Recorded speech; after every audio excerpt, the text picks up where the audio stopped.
Et voilà, bonjour les amis, nous retrouvons notre Luc du dimanche, qui cette fois-ci se retrouve au chapitre 18, car le chapitre 17 c'est terminé. Nous sommes maintenant dans les versets 1 à 8, pour une histoire assez rigolote.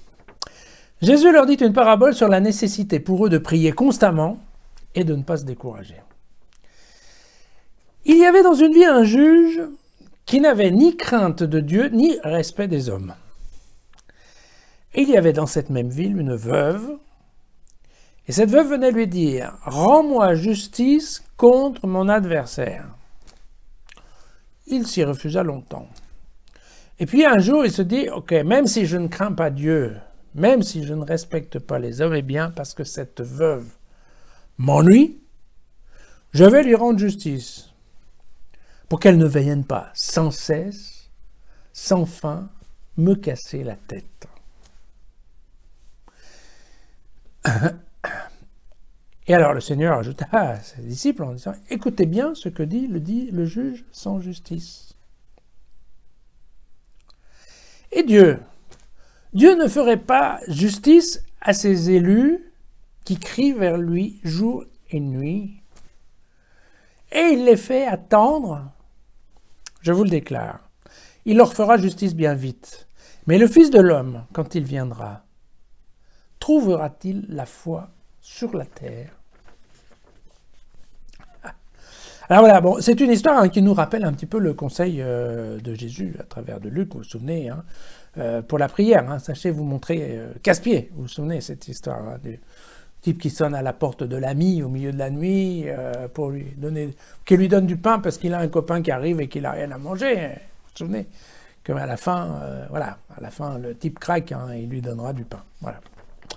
Eh bien, c'est en effet une histoire qui est tout à fait parallèle. Alors, la deuxième partie de l'évangile, elle est un peu plus technique. Ce qu'il faut bien comprendre, c'est revoir la question que Luc est contemporain de Paul, d'accord? Et Paul a repris, donc vous savez que Paul parlait à toutes les premières communautés chrétiennes à travers de lettres ou des épîtres, et donc de telle façon à organiser, à coordonner, à animer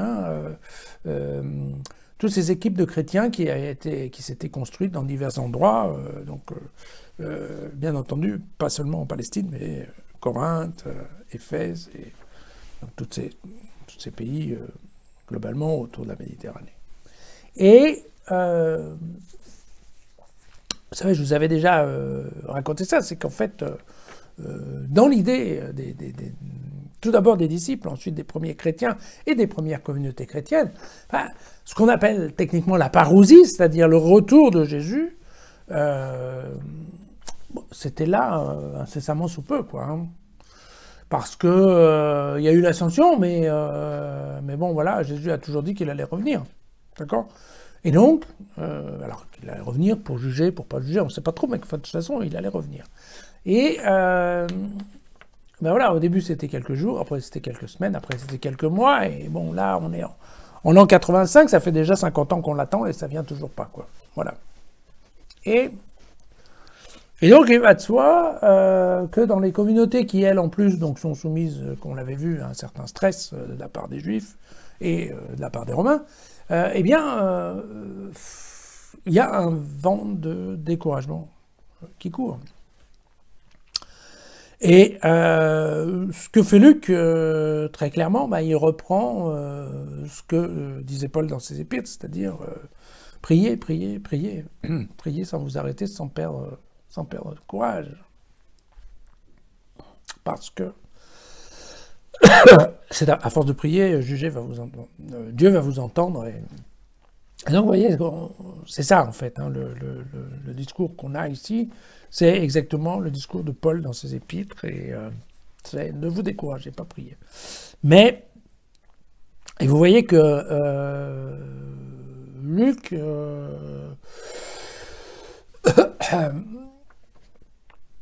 même s'il nous invite à prier sans cesse et à ne pas nous décourager, il n'est quand même pas aveugle. Il se rend bien compte de la question de ce découragement, puisqu'il le dit lui-même. Trouvera-t-il encore la foi sur la terre quand il viendra? Et donc, il y a une préoccupation qui est de dire, voilà,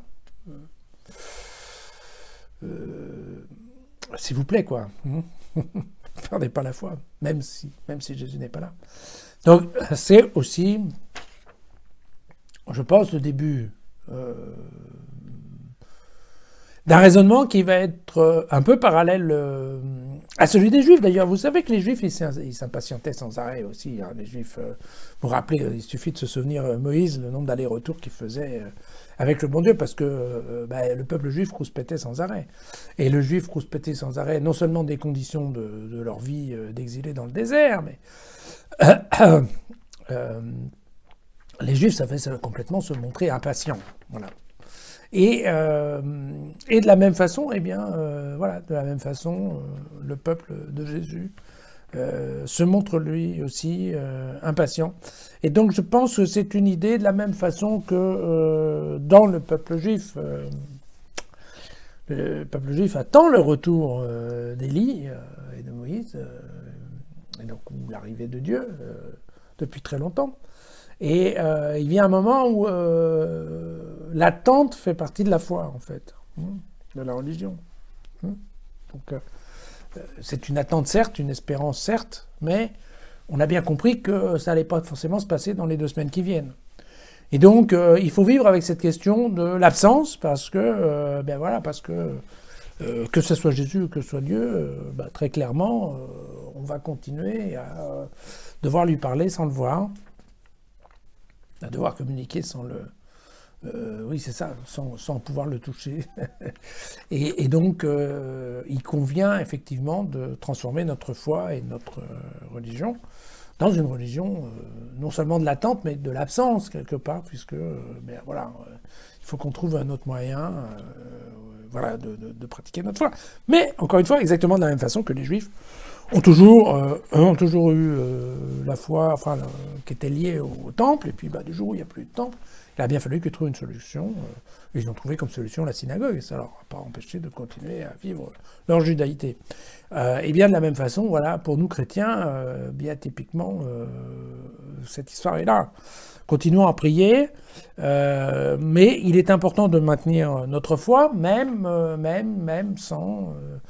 se disant que voilà, Dieu ou Jésus ne vont pas réapparaître là tout de suite.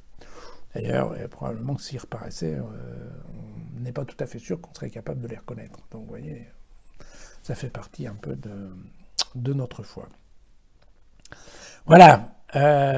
Donc une nouvelle manière probablement que Luc de nous dire un petit peu, pas dire de nous remettre à la place, mais globalement de nous dire voilà, sachez prier, sachez attendre, et puis quelque part, arrêtez de rouspéter. Voilà.